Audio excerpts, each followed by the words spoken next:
Joaquín tenía 23 años cuando desapareció. Delgado, alto, de mirada risueña. Era el pequeño de 4 hermanos, Junior, para su peña de amigos. Con al menos uno de ellos se subió aquella noche de septiembre de 2008 a una embarcación del puerto de Carboneras. Ni siquiera está claro si la eligieron al azar. Lo único cierto es que navegaron 8 millas mar adentro al encuentro de un barco cargado de hachís. Pero algo falló. Pasadas 24 horas, solo uno de los 2 amigos llegaba al puerto tras un rescate y contando 3 versiones distintas de lo ocurrido. Sea como fuere, 8 años después de Joaquín Junior, el mar solo ha devuelto unas chanclas y el chaleco salvavidas.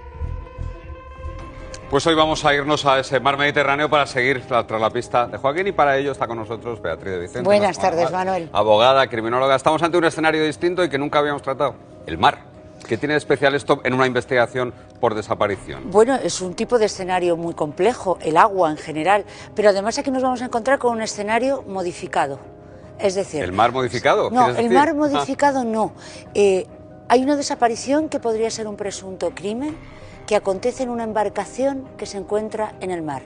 Esa embarcación es un escenario pequeño y acotado. No te adelantes a la embarcación. No me adelanto. Que luego hablaremos de Simplemente digo que creo que estamos ante un escenario manipulado. Vamos a fijarnos en el cartel de esos desaparecidos, Joaquín Fernández García, su imagen, y hay algo que llama poderosamente la atención en este cartel. A ver si nos lo destacan.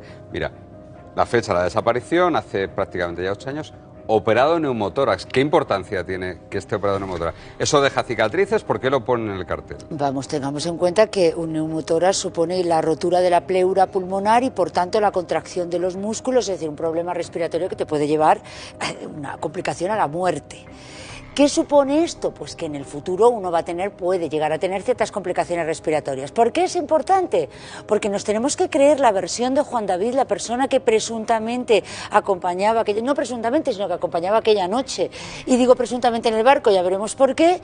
Y nos tenemos que creer que Joaquín, una vez que el barco presuntamente queda a la deriva, una vez que el barco queda parado, pese a estar en la seguridad de un barco, se tira al mar. Pero es más, ¿qué lógica tiene eso? A 8 millas de la costa. Vamos, por favor, en alta mar. ¿Y qué lógica tiene no ya que se tire al mar, sino que en un momento dado de un nado desesperado para intentar llegar a esa distancia a la costa, que es literalmente imposible en alta mar, se quita el chaleco? ¿Tiene capacidad respiratoria con estos antecedentes? Y es que no tiene lógica ninguna. O sea, es absolutamente insostenible. Hay 2 grandes líneas de investigación, en este caso, una la que hace relación al tráfico de drogas y otra la que hace referencia a esta desaparición, en la que desde luego quedan muchísimas incógnitas. Lo vemos. Ni usaron bengalas ni la radio del barco pidiendo socorro. Y aún así, supuestamente varados y sin gasolina, Joaquín y su amigo se habrían lanzado al mar con unos chalecos que también se quitaron al parecer porque les hacían rozaduras. En un mar a 12 grados pasaron las horas, hasta 7 habría aguantado el amigo de Joaquín, el único superviviente. Entre sus versiones, que las olas les alejaron, que le vio ahogarse 20 minutos antes del rescate e incluso, como le dijo a la madre de Joaquín, que se murió en sus brazos. Para la policía se trata de una desaparición en condiciones cuanto menos extrañas. Ni siquiera cuadra dónde apareció la embarcación con las mareas de aquella noche, y mucho menos que en su interior no quedase ni una huella de sus 2 únicos ocupantes. Es ese escenario modificado del que hablabas, entiendo. Claro, vamos a ver, efectivamente el agua hay escenarios interiores, exteriores, y el agua es un escenario en concreto. Pero es que yo creo que el escenario a estudiar ya no es tanto el mar en sí, como la propia embarcación.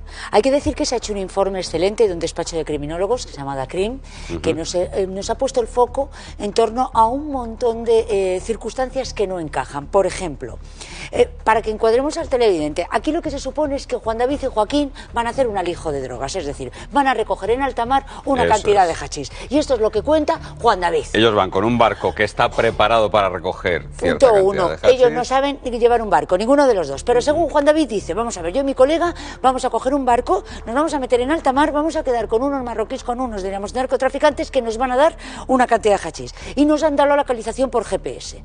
No saben controlar un GPS, no saben llevar un barco. Pero es que además ese barco aparece en un punto que, según cuenta Juan David, tendría que haber ido a la deriva en contra de la marea. Al otro lado. Claro, la marea iba suroeste y en cambio el barco aparece hacia el norte.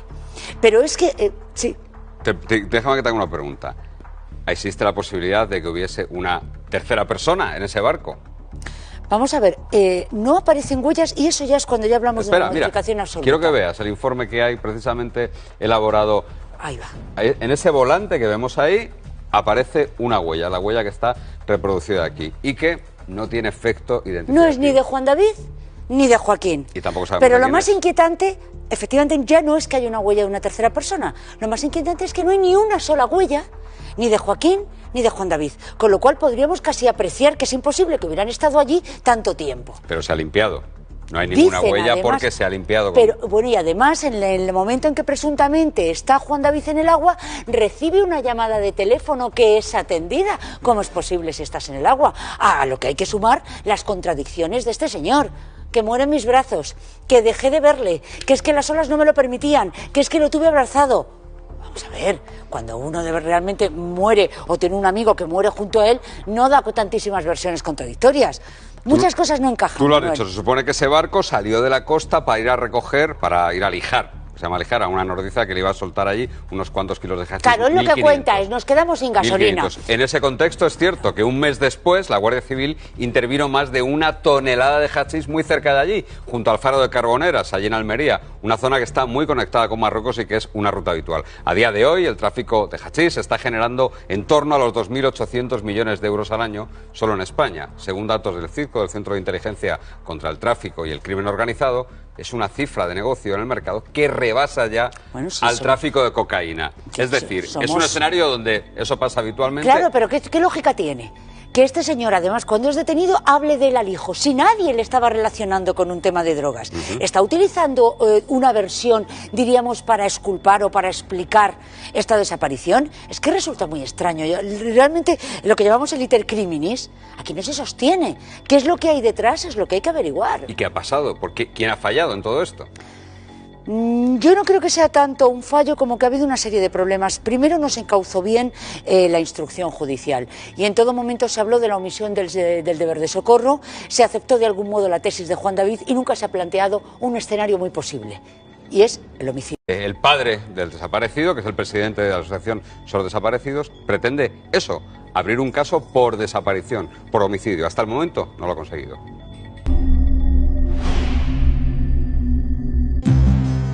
Estos 2000 folios de instrucción los repasan aún incrédulos.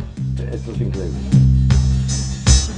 8 años después, Rafael todavía recuerda la llegada a puerto del único superviviente. Un señor que se lleva varias horas en alta mar pegó un salto olímpico del barco al muelle. Y a partir de ahí empezaron sus sospechas. Desde el primer momento, Salvamento Marítimo y la propia Guardia Civil del Mar decían: nos están engañando. Tu hijo no puede estar aquí. El muchacho este está mintiendo.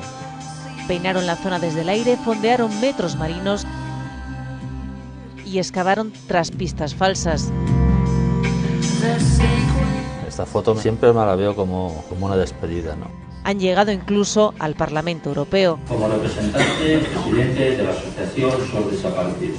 Aunque todavía hoy les sorprende recordar la pregunta que les hizo el único superviviente. Abogado, ¿es verdad que si no hay cuerpo no hay delito? Al día siguiente.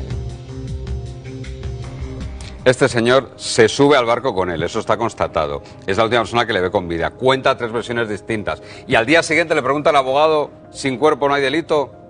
¿Y ya? ¿Y no está procesado? Vamos a ver, y algo todavía más inquietante, y es que este señor dice que estuvo 7 horas en el agua, con la temperatura que había en aquel momento. 12 grados. Efectivamente, Salvamento Marítimo dice que la esperanza de vida sería en torno a 6 horas máxima, y que tendría que haber aparecido con una hipotermia gravísima. Este señor aparece con una hipotermia leve, a lo que cabe sumar que si su amigo se hubiera ahogado, el cuerpo habría aflorado. ¿Por qué? Porque normalmente un cuerpo cuando se hunde en el agua ni flota en ese momento porque todavía no hay gases suficientes de putrefacción para hacerlo flotar, ni tiene, diríamos, la cantidad de agua suficiente para hundirse. Lo normal es que se quede a 1,5 metros y en cuanto baja y empieza, diríamos, los gases de la putrefacción, salga. Y lo normal es que las corrientes lo hubieran llevado hacia la costa, a no ser que el cuerpo vaya lastrado.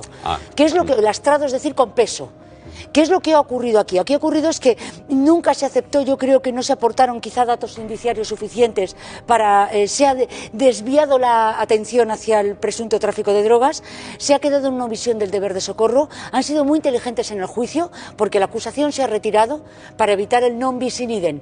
No se puede juzgar dos veces sobre lo mismo a una persona, con lo cual Juan David no ha sido juzgado por la muerte o desaparición de Joaquín y hemos dejado todavía esa puerta abierta, pero desde luego hay muchísimas preguntas por contestar y unos datos que no coinciden con la pero realidad. bueno, se abre la puerta a la justicia porque todavía queda posibilidad. O sea, todavía queda la posibilidad de presentar una denuncia por homicidio y aportar datos suficientes que la sustenten. Aunque no haya cuerpo, y aquí lo has contado alguna vez, por supuesto, aunque no haya cuerpo, se puede abrir una cosa y por ya homicidio. hemos tenido en España condenas